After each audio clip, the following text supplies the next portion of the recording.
Hi friends, இன்றைக்கி வந்து பாதாம் பிஸ்தா ட்ரிங்க்.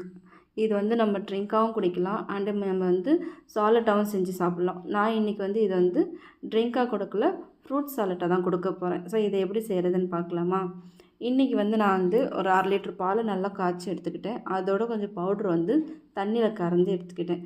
நான் வந்து இதுவே போட்டால் அந்த திக்னஸ் வந்துடும் அப்படின்னு நினச்சிட்டு நானும் ரொம்ப நேரமாக பார்த்தாக்கா அந்த திக்னஸ் வரலை. மில்க் மேடும் ஊற்றி பார்த்தேன், அதுக்கப்புறமும் அந்த திக்னஸ் வரல. அதனால் நான் என்ன பண்ணேன், கொஞ்சோண்டு கார்ன்ஃப்ளவர் மாஸ் ஒரு 1/4 ஸ்பூன், அதாவது ஒரு 1/4 ஸ்பூன் நீங்கள் வந்து தண்ணியில் கலந்து போடுங்க. அதுக்கப்புறம் இந்த கெட்டித்தன்மை வரும்.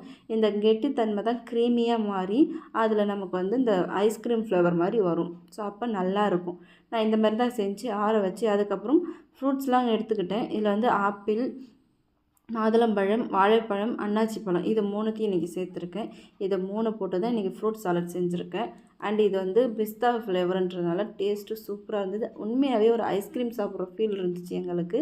இது நீங்கள் வந்து கோல்டு இருக்கிற பசங்களுக்கு வந்து நீங்கள் அப்படியே கொடுங்க.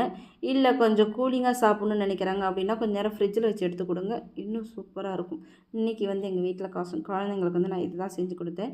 ஏன்னா நீங்கள் வந்து ஈவினிங் டைமில் வந்து பசங்க நோன்பு திறந்துட்டு நைட்டில் சாப்பிட மாட்டாங்க. மார்னிங் நம்ம சஹர் செய்கிறோம், அதனால் சாப்பாடு வேணான்றுவாங்க. அந்த மாதிரி நேரத்தில் அந்த டைமுக்கு இந்த ஹெல்த்தி ஃபுட்டு வந்து குழந்தைங்களுக்கு கொஞ்சம் யூஸ்ஃபுல்லாக இருக்கும்.